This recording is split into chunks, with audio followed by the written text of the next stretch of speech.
Is anybody unhappy with Elon? If you are, well, throw him out of here. Is anybody unhappy?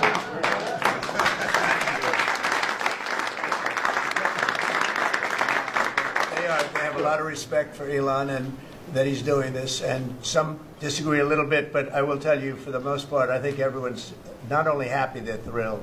So go ahead, Elon. And President Trump has put together, I think, the best cabinet ever. Literally. So, and I do not give false praise. This is an incredible group of people. I don't think that such a talented team has actually ever been assembled. I think it's literally the best cabinet that the country has ever had, and I think the company should be incredibly appreciative of the people in this room. Go ahead, please. Yeah.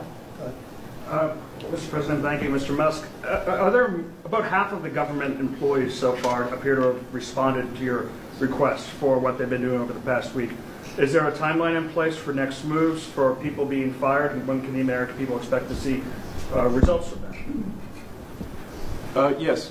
Well, to be clear, like I think that email perhaps was misinterpreted as a performance review, but actually it was a pulse check review. Do you have a pulse?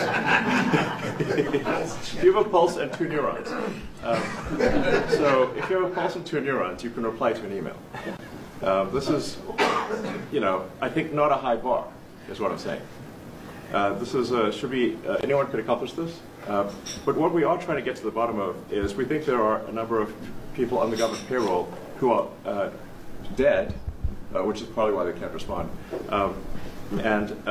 and some people who are not real people, like they're literally fictional individuals that are collecting paychecks. Well, somebody's collecting paychecks on a fictional individual, so we're just literally trying to figure out, are these people real? Are they alive? And can they write an email? Which I think is a reasonable expectation for the American. The American public would have at least that expectation of someone in the public sector. Mr. Musk, roughly 1 million employees. This is not a high bar, guys. Come on. Roughly 1 million employees have responded so far to this email. Does that mean that the remaining 1 million or so federal employees now risk being terminated? And is it your understanding and expectation when you post a directive on X that the cabinet secretaries will follow that order? Because several agencies have instructed employees that this is voluntary or not to respond.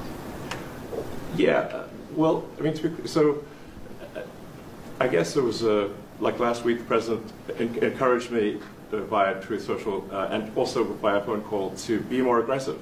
And I was like, okay, yes, sir, Mr. President, we will indeed do that.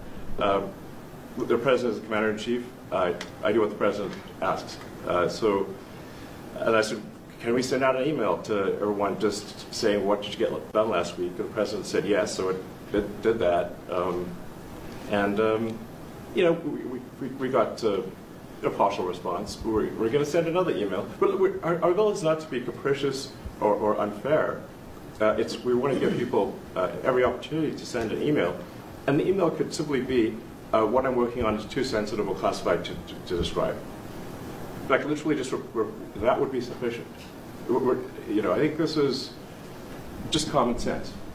And what is your target number for how many workers, employees you're looking to cut total?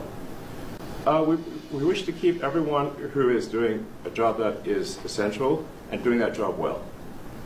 But if the job is not essential or they're not doing the job well, they obviously should not be on the public payroll. Mr. Musk, I'd like to add, wait a minute, wait.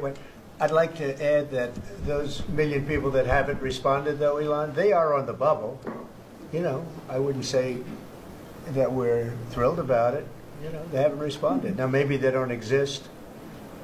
Maybe we're paying people that don't exist. Don't forget, we just got here. This group just got here. But those people are on the bubble, as they say. Maybe they're going to be gone. Maybe they're not around. Maybe they have other jobs. Maybe they moved and they're not where they're supposed to be. A lot of things could have happened. I wouldn't say that Biden ran a very tight administration. They spent money like nobody's ever spent money before, wasted money. The Green New Scam, all of the different things they spent money on.